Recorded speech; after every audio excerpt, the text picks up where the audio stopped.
இயேசு கிறிஸ்துவின் உன்னத திருநாமத்துக்குள்ள ஒப்பு கொடுக்கிறோம் எங்கள் அருமை பிதாவே. ஆமென் ஆமென். ஹல்லேலூயா. கர்த்தர் ஒரு ஆசீர்வாதமான வார்த்தையை நமக்கு கொடுத்திருக்கிறார். அது நம்ம ஆவியில பலப்படுவதற்கு, சரீரத்துல பலப்படுவதற்கு கர்த்தர் நமக்கு வார்த்தைகளை கொடுக்கிறார். என்ன அப்படின்னாக்கா, நீங்க ஆண்டவருடைய வார்த்தை வரும்போது நீங்க என்ன செய்ய வேண்டுமானால் அதை பெற்றுக்கொள்ள வேண்டும். பைபிள்ல இருக்கிற ஒவ்வொரு வார்த்தையும் ஏற்கனவே நம்ம சொல்லியிருக்கிறோம். அது என்னது? லோகோஸ். இதுல உள்ள வார்த்தைகள் என்னது? எழுத்து வடிவுல இருக்கிறது லோகோஸ். இதை நான் உங்களுக்கு சொல்லும் போது ஆவியானவர் ஒரு வெளிப்பாடு கொடுப்பார்ல, அது பேரு ரேமா. என்னது? ரேமா. இதுல இருக்கிற எழுத்து, இதுல இருக்கிற வாக்கு தத்தங்கள், உங்களுக்கு ஆண்டவர் கொடுக்கிற ஒவ்வொரு வார்த்தையும் அது நாங்க பேசும்போது, கர்த்தருடைய ஊழியக்காரங்க இந்த இடத்துல நின்று பேசும்போது அது உங்களுக்கு எப்படி வருகிறது? வெளிப்பாடாய் வருகிறது. அது உங்களுக்குரிய ஒவ்வொருவருக்கும் ஒவ்வொரு விதமான தேவைகளோடு, எதிர்பார்ப்போடு, எந்தெந்த சூழ்நிலையில் வந்திருக்கிறீர்களோ அவர்களுக்கு ஏற்றவாறு அந்த கர்த்தருடைய வார்த்தை உங்களோடு கூட பேசும். ஹல்லேலூயா. அந்த வார்த்தை வரும்போது அவர்கள் என்ன செய்ய வேண்டுமானால் பெற்றுக்கொள்ள வேண்டும். அப்ப ஆண்டவர் கொடுக்கப்பட்ட என்ன தலைப்பு அப்படின்னா, தரிசனம் தாமதிப்பதில்லை. ஹல்லேலூயா. விசுவாசிக்கிறவங்க ஒரு சத்தமா சொல்லுங்க, ஹல்லேலூயா. தரிசனம் தாமதிப்பது இல்லை. ஹல்லேலூயா. ஆபகுக் 2ஆம் அதிகாரம் 3வது வசனம் எடுத்து வாசிக்கலாம். ஆபகுக் 2ஆம் அதிகாரம் 3வது வசனம் எடுத்து சத்தமாக வாசிக்கலாம். தரிசனம் என்னும் வைக்கப்பட்டிருக்கிறது, முடிவிலே அது விளங்கும், அது பொய் சொல்லாது, அது தாமதித்தாலும் அதற்கு காத்திரு, அது நிச்சயமாய் வரும், அது தாமதிப்பதில்லை. ஹல்லேலூயா. என்னதான்? குறித்த காலத்திற்கு தரிசனம் வைக்கப்பட்டிருக்கிறது, அது முடிவிலே விளங்கும். எப்படியா? எத்தனை அது அது அதுன்னு போட்டிருக்கு. குறித்த காலத்துக்கு தரிசனம் இன்னும் வைக்கப்பட்டிருக்கிறது, இன்னும் வைக்கப்பட்டிருக்கிறது. அடுத்து அந்த இடத்தை நம்ம நல்லா வாசிக்கலாம். இன்னும் வைக்கப்பட்டிருக்கிறது, முடிவிலே அது விளங்கும், முடிவிலே அது விளங்கும், அது பொய் சொல்லாது, அது தாமதித்தாலும் அதற்கு காத்திரு, அது நிச்சயமாய் வரும், அது தாமதிப்பதில்லை. எத்தனை அது பாருங்க. அது விளங்கும். இப்படியா? முடிவிலே அது விளங்கும், அது பொய் சொல்லாது, அது தாமதித்தாலும் காத்திரு, அது நிச்சயமாய் வரும், அது தாமதிப்பதில்லை. ஹல்லேலூயா. கர்த்தருடைய வார்த்தை அது அது அப்படின்னு எதுன்னு கேட்டீங்கன்னா, உங்களுக்காக ஆண்டவர் வைத்திருக்கிற தரிசனம். வந்திருக்கிற ஒவ்வொருவரும் நீங்க ஏதோ ஒரு கடமைக்கு ஆண்டவர் ஏதோ அந்த நாட்கள் ஒரு 10 வருஷத்துக்கு முன்னாடி, 20 வருஷத்துக்கு முன்னாடி ஆண்டவர் சந்திச்சாரு, ஒரு என்கவுண்டர் பண்ணாரு. நான் ரட்சிக்கப்பட்டேன், வாரம் ஞாயிற்றுக்கிழமை வரேனா போறேனா, அதுக்கப்புறம் உலக பிரகாரமா 6 நாள் நான் வேலைக்கு போவேன், எல்லாம் பண்ணுவேன், திரும்ப 7வது நாள் வந்துடுவேன். இது என்னுடைய அழைப்போ என்னுடைய தரிசனமோ அப்படின்னு நினைச்சீங்கன்னா அது இல்லவே இல்லை. ஹல்லேலூயா. ஆண்டவர் வந்திருக்கிற ஒவ்வொருடைய பேரும் ஜீவ புஸ்தகத்தில் எழுதப்பட்டிருக்கிறது. ரட்சிக்கப்பட்ட உங்கள் ஒவ்வொருடைய பேரும் ஜீவ புஸ்தகத்துல உங்களுடைய நாமம் எழுதப்பட்டிருக்கிறது. அப்படி வந்திருக்கிற ஒவ்வொருவருக்கும் ஆண்டவர் ஒவ்வொரு தரிசனங்களை வைத்திருக்கிறார். நான் வீட்டிலே தானே இருக்கிறேன், வீட்டு வேலைகளை தானே பார்த்துக்கிட்டு இருக்கேன், என் புருஷன் என்னை மதிக்கலையே, இல்லை என் மனைவி என்னை மதிக்கலையே, என் பிள்ளைங்க என்னை மதிக்கலையே, என் உறவு மதிக்கலையே, ஏதாவது ஒரு காரியத்தை சொல்லிட்டு ஏதோ ஒரு பழமொழி கிராமத்தில் சொல்லுவாங்க, வெந்ததை தின்னுட்டு விதி வந்தா சாகலாம். அப்படி நம்ம வாழ்க்கை இருக்கக்கூடாது. ஆண்டவர் ஒவ்வொன்றுக்கும் ஒவ்வொரு தரிசனத்தை நமக்காக வைத்திருக்கிறார். அப்ப அந்த தரிசனத்திற்காக நம்ம என்ன செய்யணும் அப்படின்னா, ஆண்டவர்கிட்ட கேட்கணும். ஏன் நான் உலக பிரகாரமா எத்தனையோ மனிதர்கள் உங்களை அறியாத இந்த ஞாயிற்றுக்கிழமையில எங்கேயோ அவங்களுடைய சொந்த வேலைகளை பார்த்து கொண்டு இருக்கிறார்கள். என்னை அழைத்து கொண்டு நீங்கள் திருச்சபையில வைத்து ஆராதிக்கவும் சத்தியத்தை கேட்கவும் நீங்க வைத்திருக்கிறீங்கன்னா அதுக்கு ஒரு நோக்கம் உண்டு எசப்பான்னு சொல்லி நீங்க என்ன செய்யணும்? உங்கள் தரிசனத்தை நீங்கள் பெற்றுக்கொள்கிறவர்களா இருக்க வேண்டும். தரிசனமே இல்லாதவர்களா இருக்கக்கூடாது. தரிசனம் இல்லாத இடத்துல என்ன இருக்கும்? சீர்கேடு தான் இருக்கும். என்ன இருக்கும்? சீர்கேடு தான் இருக்கும். தரிசனம் உள்ளவர்களாய் தரிசனத்தை சுமக்கிற பாத்திரமாய் நான் எதற்காக அழைக்கப்பட்டேன், எதற்காக இந்த மந்தையில் சேர்க்கப்பட்டேன், இந்த மந்தையில் நான் ஒரு ஆடு, அந்த ஆடு மேய்ப்பனுடைய சத்தத்தை கேட்கிறதா, அந்த ஆடு மேய்ப்பனுக்கு பின்னே செல்கிறதா என்று. மேய்ப்பனுக்கு முன்னே போகிறது ஆடல்ல, மேய்ப்பனுக்கு பின்னே செல்வது ஆடு. மேய்ப்பனுடைய சத்தத்தை கேட்டு இதுதான் என் மேய்ப்பனுடைய சத்தம் என்று கேட்டு அதன்படி நடக்கிறதும் அதை ஃபாலோ பண்றதும் தான் யாரு? மந்தைக்குள்ள இருக்கிற ஆடு. அப்ப மந்தையில் இருக்கிற ஆடு என்ன செய்யணும்னா செவி கொடுக்கணும். செவி கொடுக்கணும்னா என்னது? கீழ்ப்படிய வேண்டும். அப்ப நம்ம கர்த்தருடைய வார்த்தை யாரோ பேசுறாங்க, ஏதோ பேசுறாங்க, பக்கத்துல இருக்கிற அக்காவுக்கு, பக்கத்துல இருக்கிற அம்மாவுக்கு அப்படின்னு நினைக்காம ஒவ்வொரு வார்த்தையும் எனக்காகவே நம்ம எடுத்துக்கொள்ளப்படும் போது அந்த வார்த்தை ஒவ்வொன்றும் நமக்கு எப்படி இருக்குமா? ஜீவ ஊற்றா இருக்கும். அது ஜீவ தண்ணீரா இருக்கும். நமக்குள்ள அது புறப்பட்டு போய் என்ன செய்யும்? அது செழிப்பை உண்டு பண்ணும், அது ஆரோக்கியத்தை உண்டு பண்ணும், அது பரிசுத்தத்தை உண்டு பண்ணும். ஹல்லேலூயா. அப்ப கர்த்தருடைய வார்த்தையை நம்ம கேட்க வேண்டும். ஒவ்வொருவருக்கும் தரிசனம் இருக்கிறது. அதற்காக தான் நான் இவ்வளவு காரியங்களை சொல்றேன். எல்லாருக்கும் என்ன இருக்கு? தரிசனம் ஒன்று இருக்கிறது. எதிர்காலத்தை குறித்து ஒரு தரிசனம், ஒரு இலக்கு, ஒரு திட்டம், ஒரு நோக்கம் நம்மளுடைய வாழ்க்கையில இருக்கு. அப்ப ஆண்டவர் சொல்றாரு, தரிசனம் தாமதிப்பதே இல்லை. ஒருவேளை அது தாமதிக்குதுன்னா அது என்ன செய்யும் அப்படின்னாக்கா, தாமதித்தாலும் நீ அதற்காக காத்திருக்க வேண்டும். உடனே எனக்கு ஜபத்துக்கு பதில் வேண்டும், உடனே என்னுடைய ஏதோ ஒரு காரியத்தை செய்யணும்னா அதுக்கு உடனே எனக்கு ரிசல்ட் வந்துடணும்னு நினைக்காதபடிக்கு அதற்கு என்ன செய்ய வேண்டுமா? காத்திருக்க வேண்டுமா? என்ன செய்யணும்? அதற்கு காத்திருக்கிறவர்களை நம்ம இருக்க வேண்டும். திரும்பவும் எல்லாரும் சேர்ந்து அந்த வார்த்தை வாசிக்கிறீங்களா? அது உங்களுக்காக தேவன் கொடுக்கப்பட்ட விசேஷமான வார்த்தை. உங்கள் வாழ்க்கையில, உங்கள் பிள்ளைகள் வாழ்க்கையில, உங்களுடைய தனிப்பட்ட ஒவ்வொரு பெயராய் தனித்தனியாய் குடும்பமாய் உங்களுக்காக ஆண்டவர் கொடுக்கப்பட்ட வார்த்தை. இதை நீங்கள் பெற்றுக்கொள்ளும் போது இதற்கான பலனை நீங்கள் பார்ப்பீர்கள். ஹல்லேலூயா. எல்லாரும் சேர்ந்து வாசிக்கலாம். பழைய ஏற்பாடு 1084 பக்கம், ஆபகு 2ஆம் அதிகாரம் 3வது வசனத்தை நம்ம வாசிக்கலாம். குறித்த காலத்துக்கு தரிசனம் இன்னும் வைக்கப்பட்டிருக்கிறது, முடிவிலே அது விளங்கும், அது பொய் சொல்லாது, அது தாமதித்தாலும் அதற்கு காத்திரு, அது நிச்சயமாய் வரும், அது தாமதிப்பதில்லை. ஹல்லேலூயா, ஹல்லேலூயா. குறித்த காலத்திற்கு தரிசனம் வைக்கப்பட்ட மனிதர்களை நம்ம வேதாகமத்துல பார்க்கலாம். நம்ம நிறைய பேர் பார்க்கலாம். அதுல ஒரு சிலர் அப்படின்னு பார்க்கும்போது ஆபிரகாமை குறித்து ஆண்டவர் ஒரு தரிசனம் வைக்கப்பட்டிருந்தது. அந்த வைக்கப்பட்டிருந்த அந்த தரிசனம் நிறைவேறினதா என்று பார்த்தோமானால் அது நிறைவேறி முடிந்து இன்று அந்த வேதாகமத்தில் இருக்கிற ஆபிரகாமுடைய விசுவாசத்துக்கு ஏற்ற பலனை நம்ம என்ன செய்யணும்? விசுவாசிக்கிறவர்களா அவர் எல்லாவற்றையும் செய்து முடித்ததை நம்மளும் விசுவாசித்து அதை பின்தொடர்கிறவர்களா இருக்கிறோம். ஹல்லேலூயா. ஆபிரகாமுக்கு ஒரு தரிசனம் வைக்கப்பட்டிருந்தது. என்னவென்று பார்த்தோமானால் ஆதியாகமம் 12ஆம் அதிகாரம் 2வது வசனம் சொல்லுகிறது. ஆதியாகமம் 12:2 சொல்லப்படுகிறது, அவர் குடும்பத்தை விட்டு கர்த்தர் ஆபிராமை நோக்கி, நீ உன் தேசத்தையும் ஃபர்ஸ்ட் ஆபிராமே 17வது அதிகாரத்துக்கு அப்புறம் தான் ஆண்டவர் என்ன செய்வாரு? நீ ஜாதிகளின் தகப்பன் என்று சொல்லி ஆபிரகாம் என்று பெயர் வைப்பார். இப்ப ஆபிராம் தான், சரிங்களா? 12வது அதிகாரத்துல கர்த்தர் ஆபிராமை நோக்கி, நீ உன் தேசத்தையும் உன் இனத்தையும் உன் தகப்பனுடைய வீட்டையும் விட்டு புறப்பட்டு நான் உனக்கு காண்பிக்கும் தேசத்துக்கு போ. 1வது அதிகாரம் 1வது வசனம் வாசிச்சிட்டோமா? அதுக்கப்புறம் 6-7 வாசிப்போம். ஆபிராம் அந்த தேசத்திலே சுற்றி திரிந்து சீகேம் என்னும் இடத்துக்கு சமீபமான மோரே என்னும் சமபூமி மட்டும் வந்தான். அக்காலத்திலே கானானியர் அத்தேசத்தில் இருந்தார்கள். கர்த்தர் ஆபிரகாமுக்கு தரிசனமாகி கொடுப்பேன் என்றார்.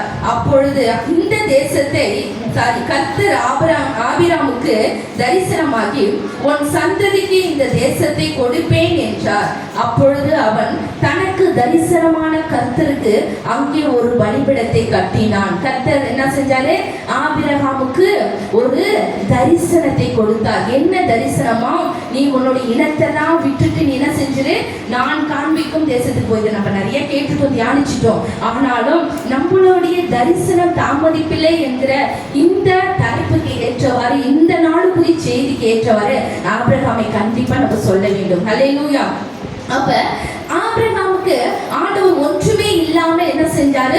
ஒரு தரிசனத்தை கொடுத்தார். உன் வீட்டு, உன் இன, பணம், சொந்தம் எல்லாத்தையும் விட்டுட்டு நீ என்ன செஞ்சுட்டு நீ வந்துரு அப்படிங்கும் போது ஆபிரகாம் என்ன செஞ்சாரு?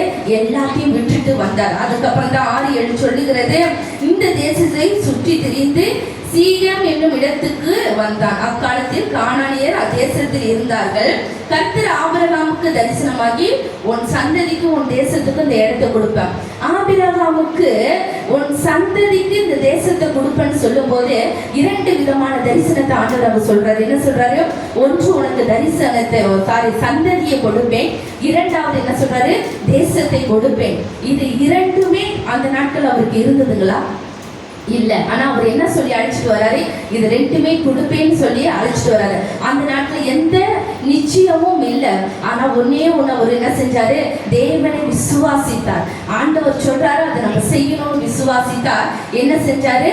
அவர் பின்தொடர்ந்து ஆபிரகாம் போனார். போனதின் நிமித்தம் ஆபிரகாம் மூலமா ஈசாக்கு ஆசீர்வதிக்கப்பட்டார்.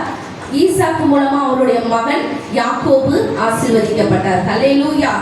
யாக்கோபு ஆசீர்வதிக்கப்படும் போது வேதம் சொல்லுகிறது என்ன அப்படின்னு பார்த்தோமானால், அவனுக்கு யாக்கோபுக்கு பெயர் ஆண்டவர் மாற்றினார் என்று சொல்லப்படுகிறது. ஏனென்றால் ஏசாவுடைய என்ன செஞ்சாவா? ஏசாவை ஏமாற்றினான் இல்லைங்களா? அவன் ஏமாற்றி அவன் வரும்போது யாக்கோபுக்கு ஆண்டவர் பெயர் சொல்லுகிறார். என்ன என்றால், இனி உன் பேர் யாக்கோபு என்று சொல்லப்படாமல் இஸ்ரவேல் என்று சொல்லப்படுவதாக. ஹல்லேலூயா. யாக்கோபு என்று சொல்லப்படாமல் இஸ்ரவேல் என்று சொல்லப்படுவதாக. ஏன் அப்படின்னாக்கா, அந்த யாக்கோபு என்கிற பேரு உனக்கு வேண்டாம். ஏன்னா அது எல்லாம் பழையவைகள். என்னது? எல்லாம் பழையவைகள். அதனால அந்த பேர் உனக்கு வேணாம். உனக்கு புது நாமத்தை நான் வைக்கிறேன். அந்த பேர் என்னன்னா இஸ்ரவேல். அந்த இஸ்ரவேல் என்று தேவன் வைத்த அந்த பேர் என்னாச்சுன்னா, ஆபிரகாமுக்கு ஆண்டவர் சொன்னார் பாரு, உனக்கு ஒரு தேசத்தை தருவேன் என்று. அந்த தேசத்துக்கு யாக்கோபுடைய 12 பிள்ளைகளுடைய 12 கோத்திரங்களுக்கும் அந்த தேசத்துக்கு இஸ்ரவேல் என்று பெயரிடப்பட்டது. ஹல்லேலூயா. இஸ்ரவேல் என்று என்ன செய்யப்பட்டது? பெயரிடப்பட்டது. அப்ப தேவன் ஆபிரகாமின் விசுவாசத்தின்படி அவருடைய பெயரை பெருமைப்படுத்தினார். அந்த தரிசனம் என்ன செய்யப்பட்டது? தாமதித்து கொண்டு வந்தது. ஆண்டவர் ஆபிரகாமுக்கு தரிசனம் கொடுக்கும் போது அதுல இருந்து உடனே அது நிறைவேற்றி முடித்தாரா என்றா? இல்ல. ஆண்டவர் நீங்க சொன்னீங்க, நான் வந்துட்டேன், ஆனா நீங்க ஒண்ணுமே நிறைவேற்றி கொடுக்கலையேன்னு என்ன செய்யல? அவர் கேட்கல. ஏன் அப்படின்னா, அதற்கு காத்திருக்கிற நாட்கள் வந்தது. காத்திருக்கும்படியாக அவர் என்ன செய்யப்பட்டார்? அவர் காத்திருந்தார். அப்படி இருக்கும் போது என்ன ஆனது அப்படின்னாக்கா, அவருக்கு ஈசாக் என்று ஒரு மகன் பிறந்தார். அது மாத்திரம் இல்ல, தேசத்தை கொடுப்பேன் என்று எப்பொழுது சுதந்திரத்தை பெற்றுக் கொண்டார்கள் என்றால், 430 வருஷம் அடிமைத்தனத்திலிருந்து மீட்டெடுக்கப்பட்டு 40 வருஷம் வனாந்தரத்தில் வாழ்க்கையை வாழ்ந்து அதன் பிறகுதான் கானான் தேசத்தை அவர்கள் சொந்தமாக்கி கொள்ள ஆண்டவர் கிருபை தந்தார். ஹல்லேலூயா. இஸ்ரவேல் என்கிற தேசத்தை தன்னுடைய யாக்கோபு என்கிற பிள்ளைகளுடைய கோத்திரத்திற்கு ஆண்டவர் கொடுத்தார். ஹல்லேலூயா. அப்ப தரிசனம் இது எல்லாம் நம்ம ஒரே நேரத்தில் சொல்லி முடிச்சிட்டோம். இது எல்லாம் உடனே நிறைவேறினதா என்று பார்த்தோம். ஆனால் அல்ல, பல ஆண்டுகள் ஆனது. ஒவ்வொருடைய வாக்கு தத்தமும் தரிசனமும் ஒவ்வொரு வாழ்க்கையில நிறைவேற நாட்கள் கடந்து போனது. ஹல்லேலூயா. பாருங்க, பழைய ஏற்பாட்டுல பார்த்தோமானால் தீர்க்க தரிசனங்களை என்ன செஞ்சாங்க அப்படின்னாக்கா, அவர்கள் பெற்று அதை நமக்கு வேதத்துல எழுதி வைத்தார்கள். ஹல்லேலூயா. எழுதி வைத்து வரும் காலத்திற்கு அவர்கள் வழி காட்டுவதற்கு இப்ப வேதத்தை பரிசுத்த ஆவியானவரால் எழுதப்பட்டது தேவ மனிதர்கள் தான், தீர்க்கதரிசிகள் தான், ஊழியக்காரங்க தான் எழுதியிருக்காங்க. ஆனா எப்படி எழுதப்பட்டார்கள் என்றால், அவர்கள் சுய பலத்திலேயோ சுய புத்தியிலே சார்ந்து எழுதவில்லை. பரிசுத்த ஆவியானவருடைய ஏவுதலின்படி என்ன செஞ்சிருக்கிறாங்க, இந்த வேதாகமத்தை எழுதியிருக்கிறாங்க. ஹல்லேலூயா. அப்ப ஏசாயா, தானியேல் என்கிற பரிசுத்தவான்கள், தீர்க்கதரிசிகள் மூலமாய் ஆண்டவருடைய வார்த்தை எழுதப்பட்டு அது நம்மளை வழி நடத்துகிறதா இருக்கிறது. ஹல்லேலூயா, ஹல்லேலூயா.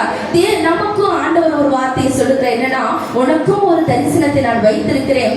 அந்த தரிசனத்தை நீ பெற்றுக் கொள்வதற்கு முதல்ல நீ விசுவாசிக்க வேண்டும், நீ காத்திருக்க வேண்டும், அதற்கு நீ தகுதி பெற வேண்டும், தகுதியை பெற்றுக்கொள்ள வேண்டும். அந்த தகுதி எப்படி நீங்களா பெற்றுக்கொள்ள முடியும்னா முடியாது. இது ஆண்டவர்கிட்ட காத்திருந்து என்ன செய்யணும், இந்த நீங்க கொடுக்கிற ஆசீர்வாதத்துக்கு தகுதி உள்ளவர்களா இதை மாற்றுங்க ஆண்டவரில் சொல்லி நம்ம கேட்கிறவர்களா இருக்க வேண்டும். ஹல்லேலூயா, ஹல்லேலூயா. யாக்கோபு ஏமாற்றுக்காரனாய் இருந்தவனுக்கு ஆண்டவர் ஒரு பெயர் வைத்தார், தரிசனக்காரனாய். ஹல்லேலூயா. இதே தரிசனக்காரன் ஒருத்தவங்க பேர் உண்டு. யாருக்கு? யோசேப்பு தான் என்ன சொல்லுவோம் நம்ம, தரிசனக்காரன் என்று. ஆனா நீ ஏமாற்றுக்காரன் இல்ல, உனக்கு நான் என்ன செய்யறேன், புது நாமத்தை வைக்கிறேன். தரிசனத்தை நிறைவேற்றும் உன் பேரை தேசத்துக்கு வைப்பேன். தகப்பனுக்கு தரிசனம் வைக்கப்பட்டது, அந்த இடத்துல யாக்கோபுக்கு நிறைவேற்றப்பட்டது. அது மாத்திரம் அல்ல, எப்படி யாக்கோபு பெயரை ஆண்டவர் மாற்றி இஸ்ரவேல் என்று சொன்னாரோ, நம்மளுடைய வாழ்க்கையிலும் நம்மளுடைய பழைய சுபாவங்களை ஆண்டவர் மாற்ற வல்லமை உள்ளவர். எப்பொழுது அப்படின்னா, நம்ம தரிசனத்திற்கு காத்திருக்கும் போது, தரிசனத்திற்காக நம்ம என்ன செய்யணும், விசுவாசத்தோடு காத்திருக்கும் போது நம்மளுடைய சுபாவங்களை ஆண்டவர் மாற்ற வல்லமை உள்ளவராய் இருக்கிறார். ஹல்லேலூயா. நம்மளுடைய பேச்சு மாறும். என்ன மாறும்? நம்மளுடைய பேச்சுகள் மாறும், நம்மளுடைய சுபாவங்கள் மாறும், நம்மளுடைய பெயர் மாறும், நம்மளுடைய முகவரியை ஆண்டவர் மாற்றி விடுவார். ஹல்லேலூயா.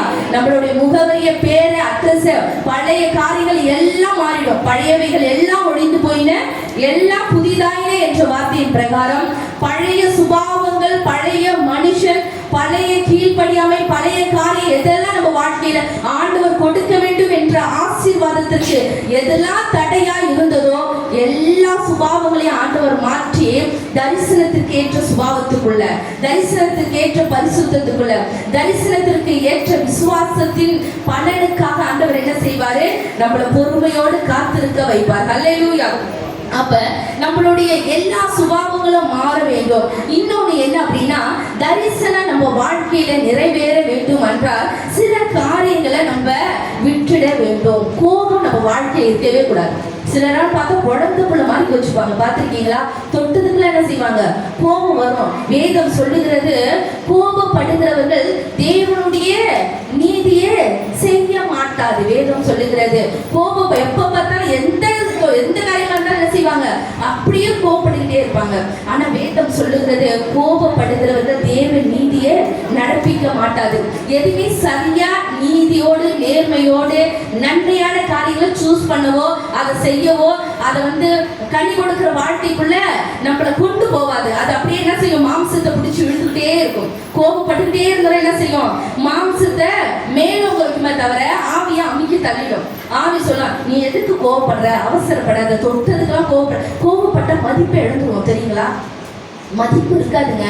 உடனே நம்மளை அலட்சியம் பண்ணிடுவாங்க. என்ன செஞ்சிருவாங்க, ஆமா எப்ப பார்த்தாலும் இந்த பிரதர் கோவப்பட்டுக்கிட்டே தான் இருப்பாரு, எப்ப பார்த்தாலும் இந்த சிஸ்டர் கோவப்பட்டுக்கிட்டே தான் இருப்பாங்க அப்படின்னு சொல்லி நம்மள என்ன செஞ்சிருவாங்க, மதிப்பை இழக்க செய்வது கோபம். நம்மளோட கோபம் வரணும். அதனால கோபமே வரக்கூடாதா அப்படின்னாக்கா நம்ம மனுஷர்கள் நமக்கு என்ன வரும், கோபம் வரும். ஆனா நியாயமான கோபமா, நியாயமான காரியங்கள்ல நம்ம இருப்பது நல்லது.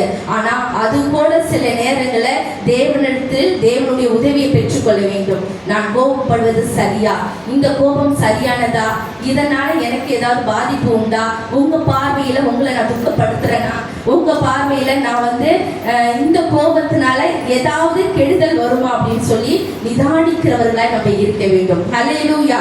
அப்போ கோபத்தை குறைத்துக் கொள்வது நல்லது. அடுத்ததாக கோல் சொல்லுகிற காரியம் நம்ம வாழ்க்கையில இருக்கக்கூடாது. மனிதருக்குள்ள அடுத்தவங்க வாழ்க்கையில நடக்கிற காரியங்களை இன்னொருத்தவங்கள்ட்ட என்ன செய்யக்கூடாது, கோல் சொல்லுகிறவர்களா இருக்கக்கூடாது.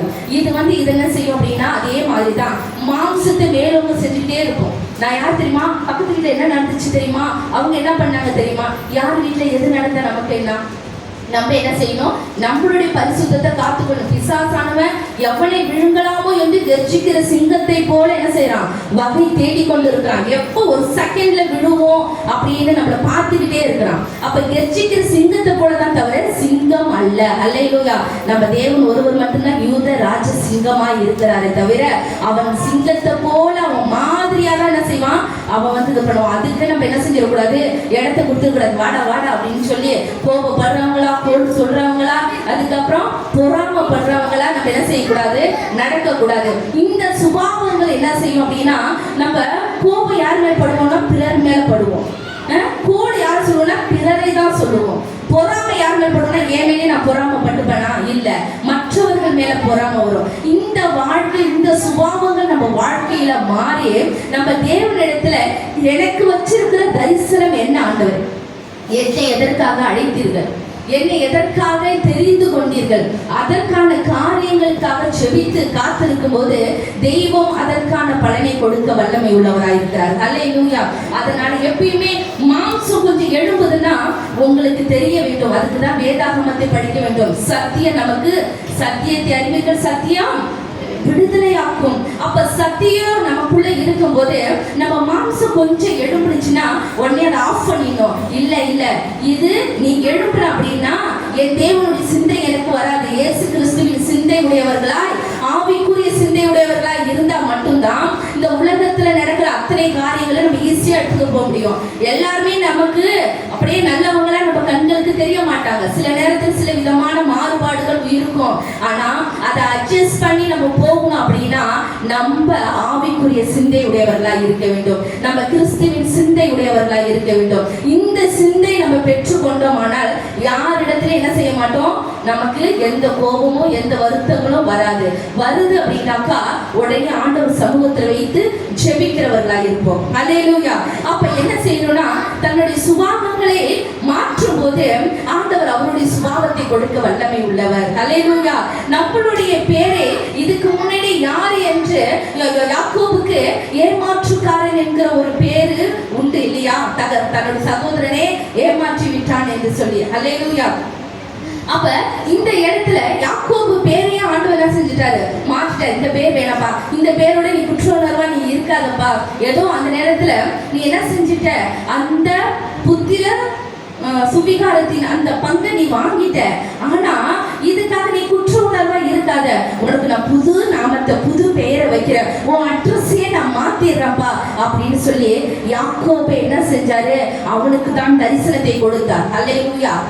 யாக்கோபுக்கு தான் தரிசனத்தை கொடுத்தார். யாக்கோபு தான் என்ன செஞ்சார், ஆசீர்வதித்தார். யாக்கோபுடைய பிள்ளைகள் நிமித்தம் தான் இப்பொழுது 12 கோத்திரங்களை பத்தி நம்ம பேசிட்டு இருக்கிறோம். இஸ்ரவேல்ல இருக்கிற 12 கோத்திரங்கள், இஸ்ரவேல்ல இருக்கிற அத்தனை ஜனங்களும் 12 கோத்திரத்திற்குரியவர்கள். அவர்களை குறித்து நம்ம பேசிக்கொண்டு இருக்கிறோம். அல்லேலூயா. அப்ப யாக்கோபை மாற்றின தெய்வம் நம்ம எப்பொழுது என்னுடைய பழைய சுபாவங்களை மாற்றுங்க, என்னிடத்துல ஏதோ ஒரு வேண்டாத ஒரு காரியம் இருக்கு, ஏதோ என்னிடத்துல உங்களுக்கு பிரியமில்லாத காரியம் இருக்கு ஏசப்பா, நீங்க என்ன மாற்றுங்க அப்படின்னு சொல்லும் போது ஆண்டவர் மாற்றி நம்மளுடைய முகவரிய அவருக்கு பிரியமான முகவரியா கொடுத்து, இப்படி இருந்த சிஸ்டரா இதுக்கு முன்னாடி இப்படி பார்த்தோமே, இன்னைக்கு என்ன இப்படி இருக்கிறாங்க. ஒரு சிலர் சொல்லுவாங்க, ஆண்டவர் நம்ம வேதத்துல வாசிக்கிறோம்ல, எந்த இடத்துல விசுவாசிக்கலையோ, எந்த இடத்துல இவர் வந்து யோசேப்பின் மகன், தச்சனுடைய மகன், மரியாளுடைய மகன் சொல்ற இடத்துல அவரால் அற்புதம் செய்ய முடியல. ஏன்னா மாம்சத்திலே பேசி கொண்டு இருக்கிறார்கள். அப்ப நம்ம என்ன செய்ய வேண்டுமானால், ஒரு சிலர் அப்படி இருப்பாங்கதான், முன்னாடி எப்படி இருந்தா தெரியுமா, முன்னாடி எப்படி இருந்தாங்க தெரியுமா, இப்ப வந்து பரிசுத்தமா நீதிமானா அப்படியே நல்ல மாதிரி வேஷம் போடுறாங்கன்னு சொல்லுவாங்க. அது யார் சொல்லுவாங்கன்னா கர்த்தருடைய பிள்ளைகள், கர்த்தருடைய ஆவியை பெற்றவர்கள் சொல்ல மாட்டாங்க. மாம்சத்துக்குரியவர்கள் என்ன செய்வாங்க, எரிச்சலின் நிமித்தம், சத்துருவு கொடுக்கிற எரிச்சலின் நிமித்தம் சொல்லுவாங்க. அப்ப எப்படி இருந்தா தெரியுமா, இப்ப சும்மாவ நீதிமான் போல பரிசுத்தவான்கள் போல சும்மா நடிக்கிறாங்க. இல்ல, அவங்களுடைய சுபாவங்கள் மாற்றப்பட்டிருக்கிறது. அல்லேலூயா. அவங்களுடைய பேரைய ஆண்டவர் என்ன செஞ்சிட்டாரு, மாற்றி அவங்க அட்ரஸ் புதுப்பிச்சிட்டாரு. அல்லேலூயா. உங்களுடைய அட்ரஸ் அவர் புதுப்பிக்க வல்லமை உள்ளவர். நீங்க எந்த சூழ்நிலையில இருந்தாலும் சரி, நான் தரித்திரத்தின் பாதையில இருக்கேன், கடன் பிரச்சனையில இருக்கேன், வறுமையில இருக்கேன், வியாதியில இருக்கேன், ஏதோ என்னை யாரும் மதிக்கல, நான் அற்பமாய் எண்ணப்படுகிறேன் என்று சொல்லுவீர்களானால் ஆண்டவருக்கு உங்களுடைய நேரத்தை கொடுக்கும் போது, அவருக்கு அவரிடத்துல நீங்க காத்திருக்கும் போது உங்களுடைய அட்ரஸ் புதுசா மாற்ற வல்லமை உள்ளவர், உங்களுடைய முகவரியை மாத்திடுவாரு. கடன்காரர்கள் என்கிற முகவரியை மாற்ற வல்லமை உள்ளவர். வியாதியஸ்தன் என்கிற முகவரியை அவர் மாற்ற வல்லமை உள்ளவர். தரித்திரம் எப்ப பார்த்தாலும் என் வாழ்க்கையில ஏதோ ஒரு தரித்திரம் இருந்து கொண்டே இருக்கின்றால் அந்த தரித்திரத்தின் முகவரியை மாற்றி அவர் நன்மையால நிரப்ப வல்லமை உள்ளவர். ஹல்லேலூயா, ஹல்லேலூயா. தரிசனம் ஒரு நாளும் தாமதிக்காது. அப்படி தாமதித்தாலும் அது என்ன செய்யுமா? முடிவிலே அது விளங்கும். ஹல்லேலூயா, ஹல்லேலூயா. சாமி பாருங்க, நான் அப்படியே கடகன்னு சொல்லி முடிச்சிடுறேன். தாவீது வாழ்க்கையில ஒரு காத்திருப்பு இருந்தது. என்ன அப்படின்னு பார்த்தோம்னா 1 சாமுவேல் 5ஆம் அதிகாரம் 1 சாமுவேல் 16ஆம் அதிகாரம் 7வது வசனம் சொல்லுகிறது, அவனை சாமுவேல் என்ன செஞ்சார் அப்படின்னா, தாவீதே அவர் அபிஷேகம் பண்ணுவதற்கு ஆண்டவர் சொல்றாரு, நீ போய் ஈசாய் வீட்டுல அவன் குமாரனை நீ அபிஷேகம் பண்ணும் போது எல்லாரும் வராங்க இல்லைங்களா, சகோதரர்கள் எல்லாரும் வராங்க. ஆனா சாமுவேலுக்கு இல்ல தரிசனக்காரன் ஒருவன் இருக்கிறான், ஆண்டவருடைய ராஜாவா இஸ்ரவேலுக்கு ஒருவன் வர வேண்டும், அது இந்த பிள்ளைங்க இல்ல, தரிசனக்காரன் ஒருவன் இருக்கிறான் எங்கன்னு கேட்டு அடுத்ததாக வசனம் சொல்லுகிறது 12:13 அவன் ரூபம் எப்படி இருந்தான், அவன் அழகா ரூபம் எப்படி இருந்துச்சான். வாசிக்கிறீங்களா? 1 சாமுவேல் 16, 12, 13 கொஞ்சம் வேகமா வாசிக்கிறான். ஆள் அனுப்பி அவனை அழைத்தான். அவன் சிவந்த மேனியும் அழகிய கண்களும் நல்ல ரூபமுள்ளவனாயிருந்தான். அப்பொழுது கர்த்தர், இவன்தான், நீ எழுந்து இவனை அபிஷேகம் பண்ணு என்றார். அப்பொழுது சாமுவேல் தைல கொம்பை எடுத்து அவனை அவன் சகோதரர் நடுவிலே அபிஷேகம் பண்ணினான். அந்நாள் முதற்கொண்டு கர்த்தருடைய ஆவியானவர் தாவீதின் மேல் வந்து இறங்கியிருக்கிறார். சாமுவேல் எழுந்து ராமாவுக்கு போய்விட்டான். ஹல்லேலூயா, ஹல்லேலூயா. பாருங்க, தேவன் சொல்றாரு, நான் முகத்தை பார்க்கல, நான் என்ன பார்க்கிறேன்? இருதயத்தை பார்க்கிறேன். மனுஷன் முகத்தை பார்த்து நீ யாரு எப்படி அப்படின்னு சொல்லி முகத்தை பார்த்து பழகுகிறவர்களும் உதவுகிறவர்களும் உண்டு. ஆனா நான் என்ன செய்யறேன் அப்படின்னாக்கா, நான் முகத்தை பார்க்கல, உன் இருதயத்தை பார்க்கிறேன் என்று சொல்லி சாமுவேலோடு பேசிட்டு அடுத்தது இந்த 12:13 அவனை அபிஷேகம் பண்ணினார். கர்த்தர், இவன் தான், எடுத்து இவனை அபிஷேகம் பண்ணு என்று சாமுவேலிடம் சொன்னார். அப்பொழுது சாமுவேல் தைல கொம்பை எடுத்து அவனை அவன் சகோதரன் நடுவிலே அபிஷேகம் பண்ணினான். ஏன் சகோதரர்கள் நடுவில சொல்லுங்க? சகோதரர்கள் தான் அவனை எப்படி பார்த்தாங்க? அற்பமா பார்த்தாங்க. அவன் குடும்பமே எப்படி பார்த்தது? தாவீத அற்பமா பார்த்தது. ஆனா அது மாத்திரம் இல்ல, அவர்களுக்குள்ள ஒரு பெருமை இருந்துச்சு. என்னன்னா, நான் தான் நல்ல ஹைட்டா வெயிட்டா நல்லா அழகா ராணுவத்திற்கு தகுதியான ஒரு வீரரா இருக்கிறேன்.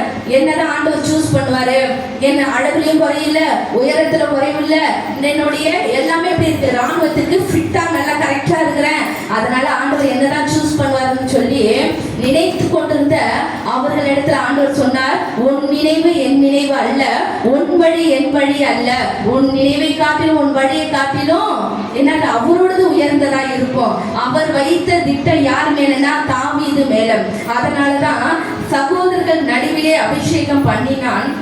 அந்நாள் முதற்கொண்டு கர்த்தருடைய ஆவியானவர் தாவீதின் மேல் வந்து இறங்கி இருந்தார். சாமுவேல் எழுந்து ராமாவுக்கு போய்விட்டார். 14 வாசிச்செல்லாம், கர்த்தருடைய ஆவி சவுலை விட்டு நீங்கினார். கர்த்தரால் வரவிடப்பட்ட ஒரு பொல்லாத ஆவி அவனை கலங்க பண்ணி கொண்டிருந்தது. ஹல்லேலூயா. எப்ப நம்ம பொறாமப்படுறோமோ, எப்ப நம்ம வாழ்க்கையில ஒரு எரிச்சல், யாரை குறித்தாவது எரிச்சல், ஏதாவது காரணமே இல்லாம எரிச்சல் படுத்தும் பொறாமப்படுற காரியமோ நம்ம வாழ்க்கையில இருந்துச்சு அப்படின்னா, ஆண்டவர் அவருடைய கர்த்தருடைய ஆவியானவர் அந்த மனுஷனோடு இருக்க மாட்டார், அந்த மனுஷியோடு இருக்க மாட்டார். இது நீங்கள் தெரிந்து கொள்ள வேண்டும். இன்னொருத்தவங்க மேல நீங்க எரிச்சலோ பொறாமையோ நம்ம வாழ்க்கையில இருந்துச்சுன்னா நமக்கு ஆண்டவர் என்ன செய்ய மாட்டாரு, நமக்கு அவருடைய ஆவி நமக்குள்ள பூரணமா இருக்காது. அவர் ஜீவன் பூரணம் உள்ளது, ஆனா அது நமக்குள்ள கிரியை செய்யாது. ஏன் அப்படின்னா வேதம் சொல்லுகிறது, கர்த்தருடைய ஆவி சவுலை விட்டு நீங்கினார். யார் இடத்துல போனாரா? அபிஷேகம் பண்ணப்பட்ட தாவீதின் இடத்தில் அவர் தங்கினாரா. ஹல்லேலூயா. பரிசுத்த ஆவியானவர் நம்மளோடு கூட இருக்கிறார் தான், நம்ம தான் அந்த ஆலயம். ஆனா அந்த ஆலயத்துல தேவன் வருவதற்கு எல்லா கிரியைகளும் நம்ம இடத்துல இருக்கிறதா என்று பார்க்க வேண்டும். அவர் சொல்லிட்டாரு, முன்னாடி நான் தேவாலயத்துல இருந்தேன், இல்ல இப்போ ஒவ்வொரு மனுஷர்களும் தான் தேவாலயம், உங்களுக்குள்ளதான் நான் வாசமா இருக்கிறேன், உங்களுக்குள்ளதான் நான் இருக்கிறேன் அப்படிங்கிறாரு. அப்ப உங்களுக்குள்ளதான் கிரியை செய்யறேங்கிறாரு. அப்ப ஒவ்வொரு ஆலயத்துக்குள்ள அவர் கிரியை செய்ய வேண்டுமானால் இந்த ஆலயம் அவர் கிரியை செய்வதற்கு ஏற்றதா இருக்கிறதா?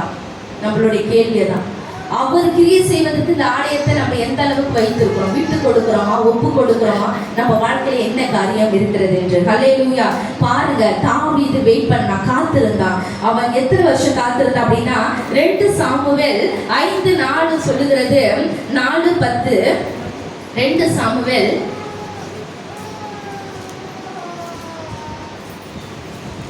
5ஆம் அதிகாரம் 4:10 தாவீது ராஜாவாகும் போது 30 வயதாய் இருந்தான்.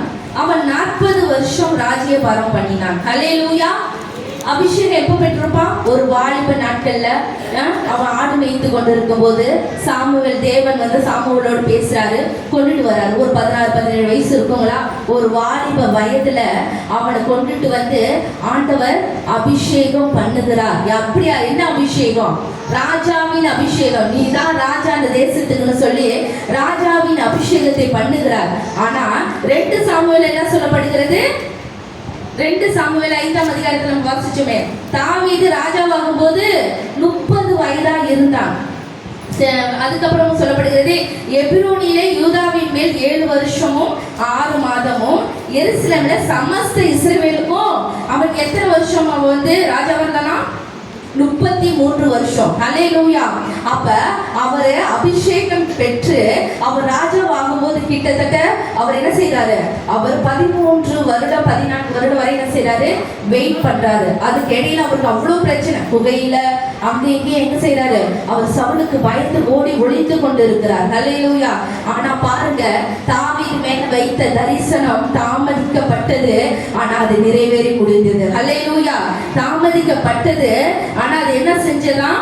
அது நிச்சயமா வரும். அது தாமதிப்பதில்லை என்ற வார்த்தையின் பிரகாரம் தாவீது அபிஷேகம் பண்ண தெய்வம் பொய் சொல்லுகிறவர் அல்ல. வேதம் சொல்லுகிறது, அவர் பொய் சொல்லுகிறவர் அல்ல. அவர் என்ன செய்வாராம்? சொன்னதை செய்து முடிப்பவர். ஒருத்தவங்களை ஆசீர்வதிப்ப அப்படின்னு என் தெய்வம் சொன்ன என்ன செய்வாரு?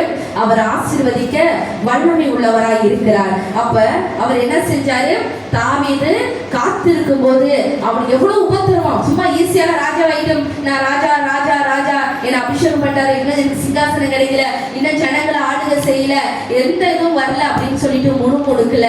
ஆனா அவர் ஓடிக்கொண்டே இருந்தாரு. சங்கீதங்களை ஏகப்பட்ட சங்கீதம் எழுதியிருக்காரு. அவ்வளவு நெருக்கத்துல இருந்தாரு, அவ்வளவு துன்பத்துல வேதனையில இருந்தாரு. ஆனாலும் காத்திருக்கும் போது ஆண்டவர் சரியான நேரத்துல ராஜாவை தள்ளி ராஜாக்களை ஏற்படுத்துவேன் என்ற வார்த்தையின் பிரகாரம் ராஜாவை ஏற்படுத்தினார். ஹல்லேலூயா. தாவீது ராஜாவை ஏற்படுத்தினார்.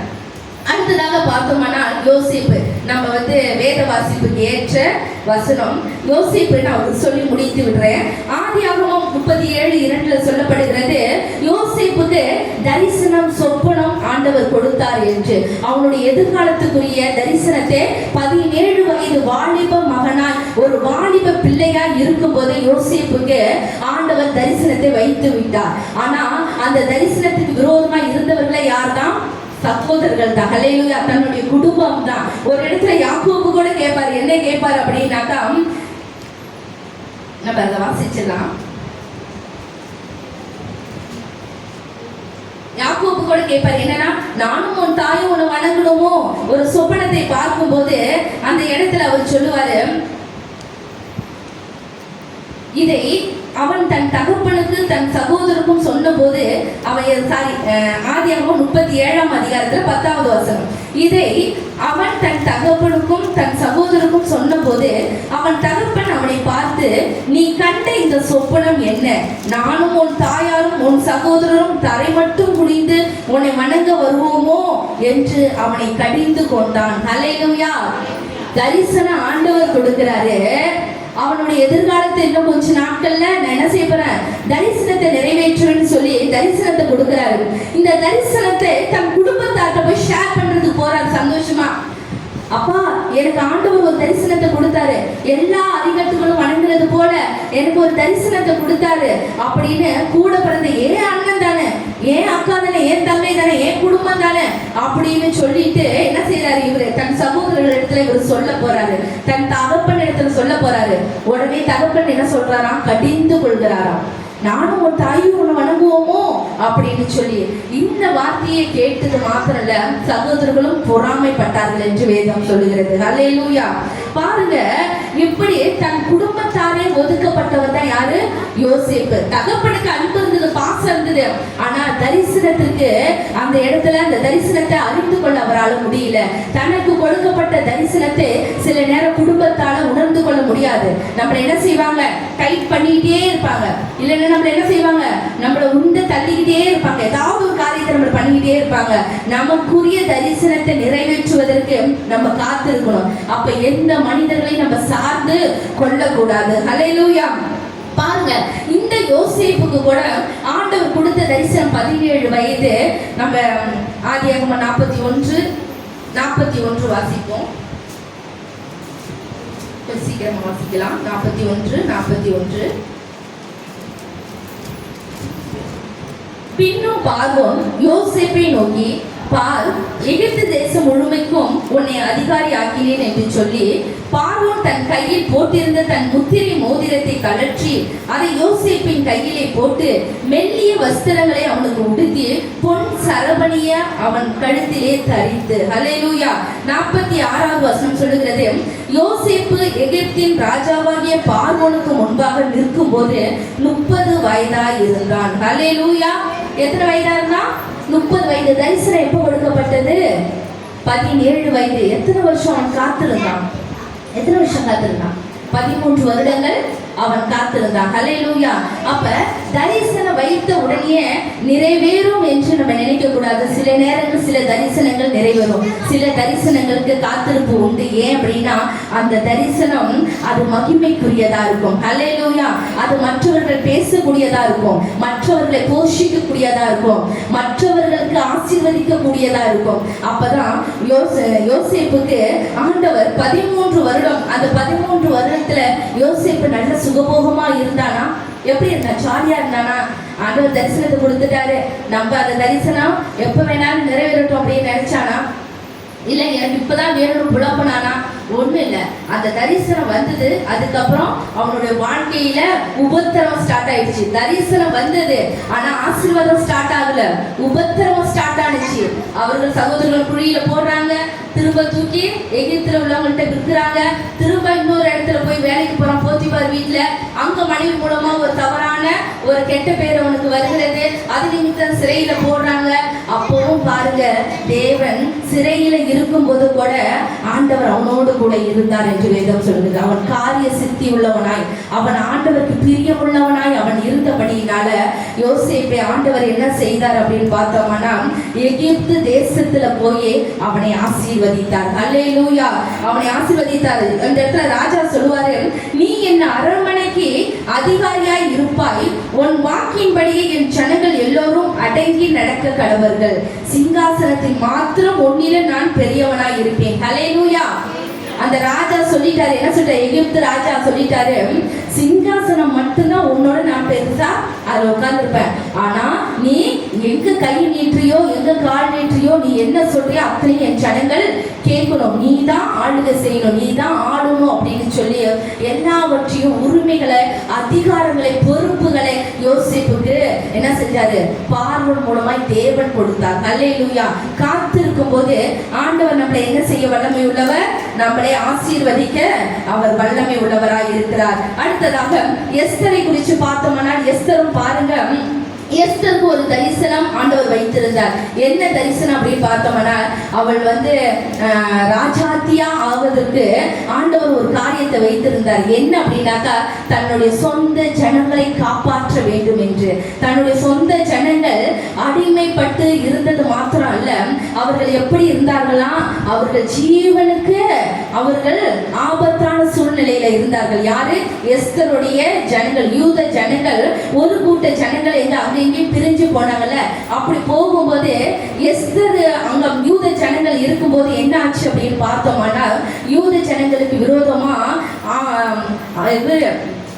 மொர்தெகாய் என்கிற ஒரு மனுஷன், யூதன் என்பதனால அவன் ஆண்டவரை எஸ்தர் 3ஆம் அதிகாரம் 4வது அதிகாரம் எடுக்கலாம். ஆமா, எஸ்தர் 4ஆம் அதிகாரம். ஆமான் என்ற ஒரு மனிதன் இருந்தான். வாசிக்கிறீங்களா? எஸ்தர் 3ஆம் அதிகாரம் 2வது வசனம் வாசிங்க.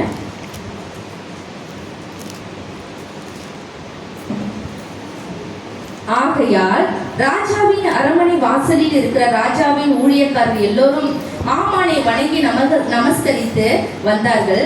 அவனுக்கு இப்படி செய்ய வேண்டும் என்று ராஜா கட்டளையிட்டிருந்தான். ஆனாலும் மொர்தெகாய் அவனை வணங்கவும் இல்லை, நமஸ்கரிக்கவும் இல்லை. அப்பொழுது ராஜாவின் அரண்மனை வாசலில் இருக்கிற ராஜாவின் ஊழியக்காரர் மொர்தெகாயை பார்த்து, நீ ராஜாவின் கட்டளை மீறுகிறது என்னவென்று கேட்டார்கள். 6வது வசனம் சொல்லுகிறது, 3:6. ஆனாலும் மொர்தெகாயின் மேல் மாத்திரம் கை போடுவது அவனுக்கு அற்ப காரியமாக கண்டது. மொர்தெகாயின் ஜனங்கள் இன்னாரென்று ஆமானுக்கு அறிவிக்கப்பட்டிருந்தபடியால் அகாஸ்வேருவின் ராஜ்யம் எங்கும் இருந்த மொர்தெகாயின் ஜனமாகிய யூதரை எல்லாம் சங்கரிக்க அவன் வகை தேடினான். ஹல்லேலூயா. பாருங்க, இந்த மொர்தெகாய் நான் மனுஷனை வணங்க மாட்டேன் என்று சொல்லி அவன் ஆமானை எல்லாம் வணங்குறாங்க. அவன் நல்ல ஒரு பொசிஷன்ல ராஜாவுக்கு அடுத்ததுல இருக்கிறான். அவனை எல்லாம் வணங்கிட்டு போறாங்க. ஆனா மொர்தெகாய் மட்டும் வணங்கவே இல்லை. ஏன்னா அவன் யூதன் என்பதனால அவன் மனுஷனை நான் வணங்க மாட்டேன்னு சொல்லி இருக்கும்போது ஆமானுக்கு ஒரே கோபம் வந்துருச்சு. இவன் என்ன வணங்கலையே அப்படின்னு சொல்லி இவனுக்கு மட்டும் பனிஷ்மெண்ட் கொடுக்க, அது அவனுக்கு அற்ப காரியமா இருந்துதான். இவன் வணங்கல, ஆனா வணங்காத மொர்தெகாய்க்கு பனிஷ்மெண்ட் கொடுக்கறது இவனுக்கு அற்பமா இருந்துதான். இவனை மட்டும் எப்படி பனிஷ் பண்ணணும்? ஏன்னா யூதன் சொல்லி பெருமை பாராட்டுறால, இவனோட மொத்த ஜனங்களுக்கும் நம்ம பனிஷ்மெண்ட் கொடுக்கணும், மொத்த ஜனங்களையும் அழிக்கணும்னு சொல்லி என்ன செஞ்சான்? அந்த இடத்துல நயவஞ்சகமாய் ராஜாவினிடத்துல பேசி ராஜா கிட்ட முத்திரை மோதிரத்தை வாங்கி, இது தவறான காரியத்துக்கு முத்திரை மோதிரத்தை பயன்படுத்தினான் ஆமான். ஹல்லேலூயா. அந்த மோதிரத்தை எடுத்து என்ன செஞ்சான் அப்படின்னாக்கா, ஜனங்களை சங்கரிக்கும்படி, அவர்களை கொலை செய்யும்படி அந்த இடத்துல ஒரு அதிகாரம் உண்டானது. இந்த அதிகாரத்தை மாற்றுவதற்கும் ஜனங்களை விடுவிப்பதற்கும் தான் ஆண்டவர் எஸ்தரை தெரிந்து கொண்டார் ராஜாத்தியாக. அந்த இடத்துல ராஜாத்தி என்கிற ஒரு அங்கீகாரத்தோடு அந்த இடத்துல எஸ்தர் வந்து அவளும் காத்திருந்தா. ஈஸியா நடக்கல. அவ ராஜாத்தி ஆனவனே எல்லாம் நடக்கல. ஆனா அவன் கொலை செய்ய வேண்டும் என்று எல்லா இடத்திலும் சொல்லப்பட்டுடுச்சு. அந்த காரியம் அப்படியே போயிட்டே இருக்கும்போது இவள் தன் தாதிமார்களோடு தன் தோழிகளோடு இணைந்து உபவாசிக்கிறார், ஜெபிக்கிறார், காத்திருக்கிறார். ஹல்லேலூயா. அதற்கப்புறம் தேவனுடைய தயவு அவரிடத்தில் வருகிறது. போய் ராஜாவுக்கு முன்பாக செங்கோலை நீட்டுகிறார். ஹல்லேலூயா. செங்கோல் நீட்டின உடனே ராஜாவோட பர்மிஷன் இல்லாம அவர் இருக்கிற இடத்திற்கு போகவே முடியாது.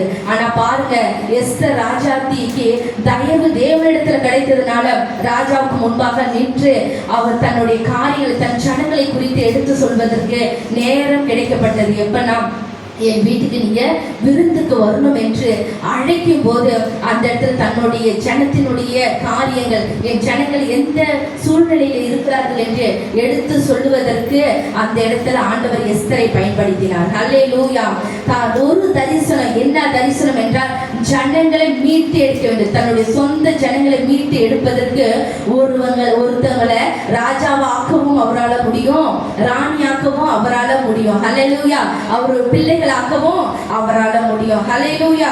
பாருங்க, ஆண்டவர் எஸ்தர் மூலமாய் அந்த தரிசனத்தை அவர் நடத்தினார். இது மாத்திரம் இல்ல, நம்ம ஏசப்பாவை பத்தி நம்ம பார்த்தோம்னா கடைசியாக அவரு பழைய ஏற்பாட்டுல நிறைய காரியங்கள், தரிசனங்கள், தீர்க்கதரிசிகள் மூலமாய் தீர்க்க தரிசன வார்த்தைகள் ஒவ்வொன்றும் கொடுக்கப்பட்டது. ஆனா இந்த தரிசனங்களும் இந்த தீர்க்க தரிசனங்களும் எங்க நிறைவேறது என்று பார்த்தோம்னால், காலையில அவருடைய நாமத்தை குறித்து பாஸ்டர் பேசிட்டு இருந்தாங்கல்ல, அவர் நாமம் மறைக்கப்பட்டே வந்தது இயேசு என்கிற நாமம் என்று. அப்ப ஒவ்வொரு இடத்திலையும் அவருடைய நாமம் அதிசயம் என்று சொல்லி அப்படியே மறைக்கப்பட்டே வந்தது. தீர்க்க தரிசனங்கள் சொல்லப்பட்டு வந்தது. ஆனா பழைய ஏற்பாட்டில் சொன்ன தரிசனங்களும் தீர்க்க தரிசனங்களும் எப்பொழுது நிறைவேறினது என்று பார்த்தோமானால் புதிய ஏற்பாட்டில் ஹல்லேலூயா, அது இயேசு கிறிஸ்துவின் மூலமாய் நிறைவேறி முடிந்தது. ஹல்லேலூயா.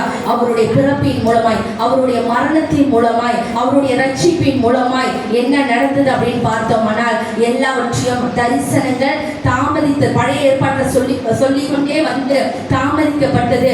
ஒரு நாள் அது என்ன செஞ்சது? அது நிறைவேறி முடிந்தது. ஹல்லேலூயா. ஹல்லேலூயா. நம்ம வாழ்க்கையில நம்ம எந்த தரிசனத்தை ஆண்டவர் நம்ம வாழ்க்கையில வைத்திருக்கிறாரோ அந்த தரிசனத்தை அவர் நிறைவேற்ற வல்லமை உள்ளவராய் இருக்கிறார். ஹல்லேலூயா. ஆனா அந்த தரிசனத்தை நீங்க கேட்கணும். எதுவா இருக்கட்டும், எந்த காரியமா இருக்கட்டும். சில நேரங்கள்ல சில மனிதர்கள் போற கடின பாதையை பார்த்து நம்ம அற்புமா என்றோம், ரொம்ப என்ன செய்யறோம், பரியாசம் பண்ணுகிறோம். ஆனா நம்ம என்ன செய்யக்கூடாது, பரியாசம் பண்ணுகிறவர்களா இருக்கக்கூடாது. ஒருத்தவங்க வியாதிப்பட்டு இருக்கிறாங்கன்னா, ஐயோ இவன் என்ன பாவம் செஞ்சாலும் வியாதிப்பட்டுட்டா சொல்லக்கூடாது. ஆண்டவர் எப்பயுமே யோபுவை என்ன செஞ்சார் அப்படின்னு பார்த்தோம்னால், ஆண்டவர் யோபுவை சோதித்து கொண்டிருந்தார். வேதம் சொல்லுகிறது அவன் நீதிமான், அவன் சன்மார்க்கன், அவன் உத்தமன் என்று வேதம் சொல்லுகிறது, அவன் நல்லவன் என்று வேதம் சொல்லுகிறது. அப்படிப்பட்ட யோபுவை வேதம் என்ன சொல்லுது அப்படின்னாக்கா, எல்லாத்திலுமே அவன் சரியான மனிதனாய் இருந்தும் ஆண்டவர் அவனை சோதித்தார். அல்லேலூயா. சோதித்த பின்னுதான் பொண்ணாக விளங்குவாங்க. சில நேரங்கள்ல பார்த்து இன்னும் ஏன் உங்களுக்கு குழந்தை இல்லைன்னு யாரையும் நம்ம பார்த்து கேட்கக்கூடாது. என்ன செஞ்சாங்களோ இத்தனை வருஷம் ஆகுது குழந்தை இல்லைன்னு சொல்லக்கூடாது. திருமணம் ஆகாதவங்களை பார்த்து எப்ப திருமணம் ஆகும் அப்படின்னு சொல்லி நம்ம கேட்டுக்கிட்டு இருக்கக்கூடாது. அது போல வியாதிஸ்தர் என்ன அவங்க போராட்டத்துல பிரச்சனைக்குள்ள எந்த சூழ்நிலையில் போறாங்களோ அவங்களை பார்த்து ஏன் தான் இவங்களுக்கு திருமணம் ஆகலையோ, ஏன் தான் உங்களுக்கு குழந்தை பிறக்கலையோ, இவங்க ஏன் தான் வியாதி பிடியில இருக்கிறாங்களோன்னு சொல்லக்கூடாது. எல்லாமே பாவத்தினால வருவது அல்ல. ஒரு சில காரியங்கள் ஆண்டவர் சிட்சிப்பினாலும் வரும். அல்லேலூயா. அப்ப சோதித்த பின் பொன்னாக விளங்குவோம் என்ற வார்த்தையின்படி கர்த்தருடைய பிள்ளைகள் உங்களுக்குரிய தரிசனத்திற்காக தேவ சமூகத்துல காத்திருக்கிறவர்களா இருக்கணும். உங்களை குறித்து ஆண்டவர் ஒரு திட்டத்தை வைத்திருக்கிறார். என்னால என்ன முடியும், இந்த ஹவுசிங் போர்டுல நான் இருக்கிற இந்த வீட்டுல நான் ஏதோ அன்னால நான் வேலைக்கு போனாதான் என்னுடைய வாழ்க்கையை நான் வாழ முடியும், நான் பசி இல்லாம சாப்பிட முடியும்னு சொல்லி கொண்டு சிந்தித்து கொண்டு இருப்பீர்களானால் ஆண்டவர் சொல்லுகிறார், உங்கள் மூலமா உனக்காக நான் ஒரு தரிசனத்தை வைத்திருக்கிறேன், அந்த தரிசனம் நிறைவேறும். அல்லேலூயா. அந்த தரிசனம் நிறைவேறும். அது தாமதிக்குதுன்னு சொல்லி நீங்கள் புலம்பாதீர்கள். தாமதிக்குமானால் நீங்க அதற்காக காத்திருக்க வேண்டும். அல்லேலூயா. திரும்ப அந்த வசனத்தை நம்ம வாசிப்போம். குறித்த காலத்திற்கு தரிசனம் வைக்கப்பட்டு இருக்கிறது, முடிவிலே அது விளங்கும், அது பொய் சொல்லாது. ஹல்லேலூயா. என்னாகமம் 23ஆம் அதிகாரத்துல வசனம் சொல்லுகிறது என்னன்னா, ஆண்டவர் பொய் சொல்ல மனிதன் அல்ல, அவர் மனமாற மனுபுத்திரர் அல்ல. அவர் இந்த ஜனங்களை ஆசீர்வதிக்க வேண்டும் என்று சொல்லுகிறார். நான் ஆசீர்வதிக்கிறேன் என்று யார் சொல்றா?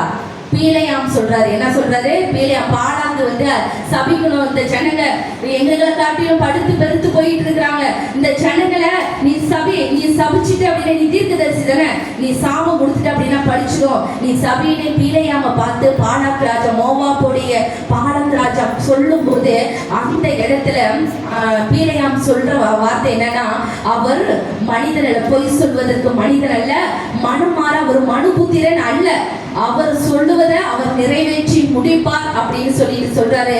இந்த ஜனங்களை அவர் ஆசீர்வதிக்க பிரியமா இருக்கிறாரு. நான் எப்படி சாபத்தை சொல்ல முடியும்? அல்லேலூயா. ஆண்டவர் உங்களை ஆசீர்வதிக்க அவர் பிரியமுள்ளவரா இருக்கிறார். இஸ்ரவேல் 24 ஆதியாகமம் 24 என்னாகமம் 24:1 சொல்லுகிறது, இஸ்ரவேலை ஆசீர்வதிப்பதே எனக்கு பிரியம் என்று. உங்களை ஆசீர்வதிக்கிற தெய்வம். நீங்க எந்த சூழ்நிலை கடந்து போனாலும் சரி, எனக்கு உதவி செய்ய யாருமே இல்லை, நான் திக்கற்றவளா இருக்கிறேன், உதவியற்றவளா நான் இருக்கிறேன், எனக்கு உதவி செய்ய யாருமே இல்லைன்னு நீங்க சொல்லுவீங்கன்னா உங்க வாழ்க்கையை கட்ட அவர் போதுமானவர், உங்க வாழ்க்கையை உயர்த்த அவர் போதுமானவர், உங்கள் பலவீனத்திலிருந்து தூக்கி எடுக்க அவர் போதுமானவர். எந்த காரியத்தை பயந்து கொண்டு இருக்கிறீங்களோ, வேலை எப்போ முடியுமோ தெரியல, எப்ப இது நடக்குமோ தெரியல, என்னுடைய காரியங்கள் எப்ப நன்மையா முடியுமோ தெரியல, இல்ல ஏதாவது தீங்கு வந்துருமோன்னு எந்தெந்த காரியத்திற்கு நீங்க பயந்து இருப்பீர்களானால் ஆண்டவர் சொல்றார், உங்களுடைய பயங்கள் எல்லாவற்றையும் என்ன செய்வாரா? அவர் நீக்க வல்லமை உள்ளவர். பயப்படாதே, நான் உன்னோடு கூட இருக்கிறேன், திகையாதே, நான் உன் தேவன், உன்னை பலப்படுத்தி உனக்கு சகாயம் செய்வேன், உன்னை நீதியின் வலது கரத்தினால் தாங்குவேன். அவர் நம்மளை தாங்குகிற தெய்வமாய் இருக்கிறார். அல்லேலூயா.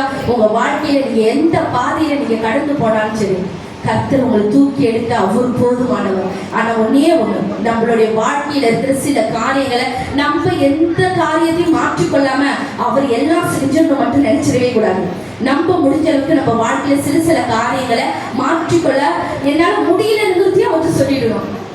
முடியலங்கிறதையும் அவர்கிட்ட ஹெல்ப் பண்ணுங்க ஆண்டவரே. முடியல, கோபப்படுற முடியல, மற்றவங்களை குறிச்சு குறை பேசிக்கிட்டே இருக்க முடியல, மற்றவங்க மேல ஒரு எரிச்சல் எனக்கு வந்துகிட்டே இருக்கு, ஏனே தெரியல, கொஞ்சம் ஹெல்ப் பண்ணுங்களேன், உங்க சிந்தையை கொடுங்களேன்னு நம்ம ட்ரை பண்ணி அவருடைய தரிசனத்திற்காக, அவர் நம்ம வாழ்க்கையில அதை முதல்ல புரிஞ்சுக்கணும், நம்ம வாழ்க்கையில நமக்காக வைத்திருக்கிற தரிசனத்திற்காக காத்திருக்கும் போது கர்த்தர் அதை அப்படியே செய்து முடிக்க வல்லமை உள்ளவராய் இருக்கிறார். அல்லேலூயா.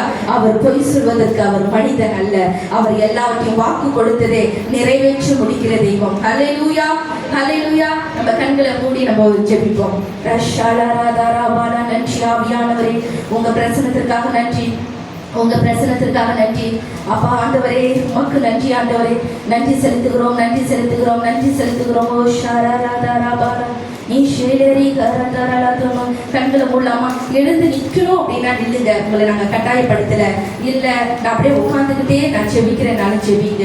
ரீமா ஷேக்கேலோ ஓ ஷாராராதாராபாலா. என் ஜனங்களுடைய தடைகளை உடைக்க வல்லமை உள்ளவர், பலவீனத்தின் தடைகளை உடைக்க. நான் பலவீனப்படுகிறேன், எல்லா சூழ்நிலையிலும் என் சுபாவத்தில் நான் பலவீனப்பட்டு நிற்கிறேன் என்று சொல்லுவீர்களானால் அவர் இப்பொழுது அதிசயங்களை செய்ய வல்லமை உள்ளவராய். ஓ ஷாக்காலா ராதாராபாலா. துவங்கினதை முடிக்கிற தெய்வம் அவரே சொல்லுவார், அவரே செய்து முடிப்பார். துவங்கினவரே உங்களுக்காக செய்து முடிக்க வல்லமை உள்ளவர். விசுவாசத்தோடு, விசுவாசத்தோடு. விவரிக்க முடியாத அதிசயங்கள் செய்பவரே, வர்ணிக்க முடியாத அற்புதங்கள் செய்பவரை. தெரிந்தவங்க எல்லாம் சேர்ந்து பண்ணலாமா? விவரிக்க முடியாத அதிசயங்கள் செய்பவரே, வர்ணிக்க முடியாத அற்புதங்கள் செய்பவரே, நீ நல்லவரே, சர்வ வல்லவரே, உம் கரங்கள் என்னாதாரமே. சொல்லுங்களா நீங்களும்? நீ நல்லவரே, சர்வ வல்லவரே, உம் கரங்கள் என்னாதாரமே. ஏந்தினி, ஏந்தினி, தாங்கினி, உயர்த்தினி, தப்புவித்தி. ஏந்தினி, தாங்கினி, உயர்த்தினி, தப்புவித்தி.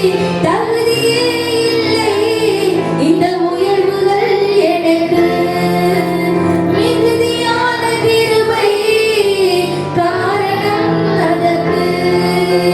தகுதியே இல்லை இந்த உயர்வுகள் எனக்கு, மிகுதியான கிருபை காரணம் உனக்கு. நீ நல்லவரே, சர்வ வல்லவரே, உம் கரங்கள் என்னாதாரமே. நீ நல்லவரே, சர்வ வல்லவரே, உம் கரங்கள் என்னாதாரமே. துவங்கினதை முடிப்பீர், துவங்கினதை முடிப்பீரே, இறுதி வரை உடனிருப்பீரே. துவங்கினதை முடிப்பீரே, இறுதி வரை உடனிருப்பீரே. தடைகள் வந்தாலும் உம் தரிசனம் நிற்குமே. தாமதமானாலும் அது நன்மையாய் முடியுமே. தடைகள் வந்தாலும் உம் தரிசனம் நிற்குமே. தாமதமானாலும் அது நன்மையாய் முடியுமே. நீ நல்லவரே, சர்வ வல்லவரே, உம் கரங்கள் என்னாதாரமே. நீ நல்லவரே, சர்வ வல்லவரே, உம் கரங்கள் என்னாதாரமே. ஆமாண்டவர், நீ சர்வ வல்லமையுள்ள தேவன் ஆண்டவர். நீங்க இன்று பேசின நம்முடைய வார்த்தைக்காக ஸ்தோத்திரிக்கிறோம் ஆண்டவரே. அப்பா, நீங்க